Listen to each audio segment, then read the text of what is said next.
అమరావతి పైన జరగాల్సింది తిట్లు, శాపనార్థాలు, దాన్ని అడ్డుపెట్టుకుని నాయకుల మధ్యన వివాదాలు, తగాదాలు కాదు. బాధ్యతాయుతమైనటువంటి ధోరణి కావాలి. తెలుగుదేశం ఏమంటుంది? అమరావతి అద్భుతమైనటువంటిది, హైదరాబాదు అంటుంది. అది తప్పు. అమరావతి అన్నటువంటి దాన్ని మేము ఒక కార్యస్థానంగా ఎంచుకున్నాం. మీరు ఇంకోటి పేర్లు చెప్పడం ఎందుకయ్యా? మీరు వేసుకున్న ప్రయోగాలు విఫలమైన పబ్లిక్ నిరాకరించారు. మేము అమరావతికి స్టిక్ ఆన్ అయ్యాం, అది చేస్తున్నాం. గుడ్. బట్ అమరావతి 29 గ్రామాలతో అభివృద్ధి సాధిస్తుందా? అది అసాధ్యమైనటువంటి. అలాగని అభివృద్ధి ఉండదా? ఖచ్చితంగా ఉంటుంది. కానీ మనం కంపేర్ చేసి చూపెడుతున్నది ఏంటి? హైదరాబాదు, బెంగళూరు, చెన్నై. ఆ స్థితికి రావడం అయితే అసాధ్యం. 29 గ్రామాలు అయితే ఒక బంజారా హిల్స్ అవుతుంది. బంజారా హిల్స్ పేదోడు బ్రతకడానికి వీలుంటుందా? సాధ్యం కాదు కదా. బంజారా హిల్స్లోని సందులలో పేదల బస్తీలు ఉన్నాయి. పోనీ అట్లాంటిది ఇక్కడ ఏమైనా ఉందా? లేదు కదా. అప్పుడు ఎలాగ డెవలప్ అవుతుంది? ఇంకోటి, 1.5 జనాభా ఉన్నటువంటి నగరాలతో అమరావతిని ఎట్లా కంపేర్ చేస్తారు 29 గ్రామాల్లో?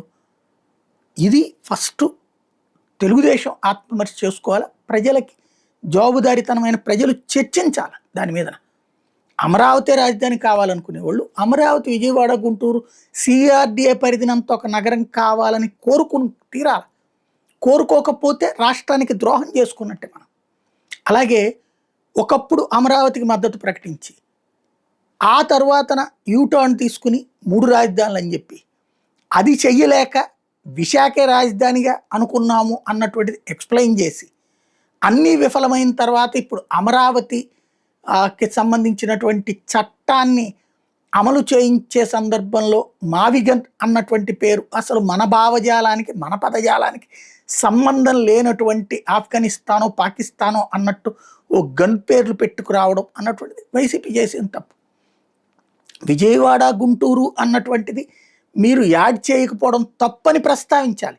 మీరు చేయకపోతే మేము వచ్చి చేస్తాం, ఇంక్లూడింగ్ మచిలీపట్నం, తెనాలి అని చెప్పాలి. ఆ మావిగన్ అనే పదాన్ని వాళ్ళు వదిలేయాలి. అమరావతిలో ఇవన్నీ కలుపుతాం అని చెప్పాలి. అప్పుడు చర్చ కరెక్ట్గా ఉంటుంది, బాధ్యతాయుతంగా ఉంటుంది.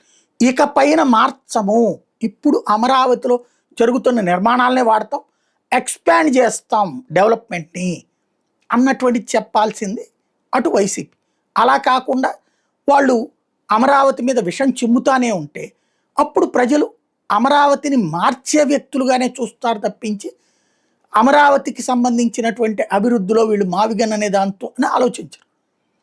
తటస్థులు, విద్యావంతులు ఆంధ్రప్రదేశ్ రాజధాని విషయంలో ఒక బాధ్యతాయుతమైన చర్చ జరగకపోతే పత్రికలు, టీవీలు ఆల్రెడీ అమ్ముడుపోయినాయి అని చెప్పను నేను.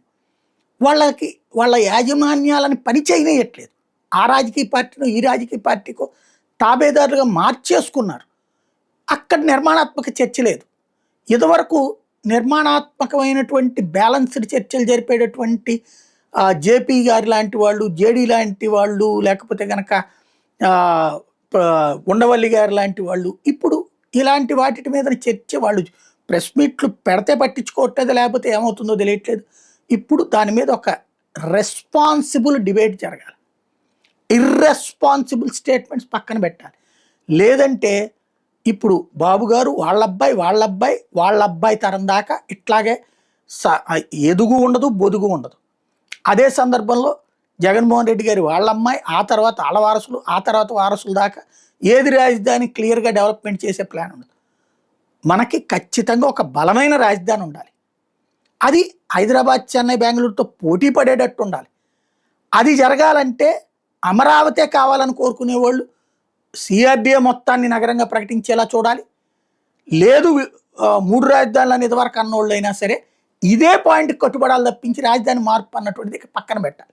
లేదా ఆంధ్రాకి అది శాపం అవుతుంది అన్నది గుర్తుపెట్టుకోవాలి.